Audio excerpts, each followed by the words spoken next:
अस्सलाम वालेकुम व्यूअर्स, उम्मीद है आप सब खैरियत से होंगे। आज का हमारा उर्दू ग्रामर में टॉपिक है, उन्वान है रोज़मर्रा और मुहावरा। इस वीडियो में हम पढ़ते हैं रोज़मर्रा क्या है।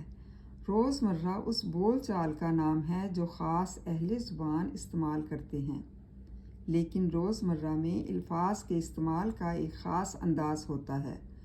वो अल्फाज अपने लग़वी मायने देते हैं। इसका दारोमदार समात पर है। मिसाल के तौर पर 19-20 के फ़र्क को हम 20-21 का फ़र्क और 2-4 हाथ को 2-5 हाथ नहीं कह सकते।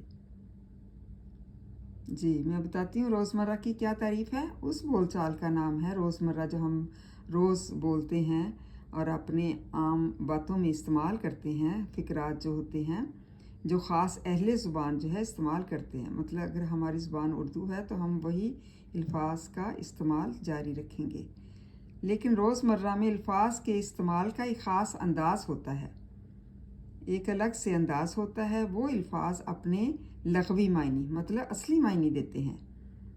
इसका दारोमदार समात पर है और इसका इन्हिसार जो है हमारी समात पर है, सुनने पर है कि हम क्या सुनते हैं, और इसका एक ख़ास अंदाज़ होता है। मतलब ये नहीं हम कह सकते कि इसका दारोमदार जो है वो समात पर नहीं है, बल्कि सुनने में है कि हम जो सुनते हैं उसका एक अलग से अंदाज़ होता है। मिसाल के तौर पर 19-20 का अगर फ़र्क है तो हम उसको ये नहीं कह सकते कि 19-20 के फ़र्क को हम 20-21 का फ़र्क नहीं कह सकते, और 2-4 हाथ को 2-5 हाथ नहीं कह सकते, बल्कि जो रोज़मर्रा में हमारे शामिल है, जो हमारी बोल चाल में शामिल है, वो 19-20 ही होगा और 2-4 हाथ ही होगा, ना कि 20-21 और 2-5 हाथ। उम्मीद है आपको रोज़मर्रा की अच्छी तरह समझ आ गई होगी। थैंक यू एंड जज़ाकल्लाह खैर।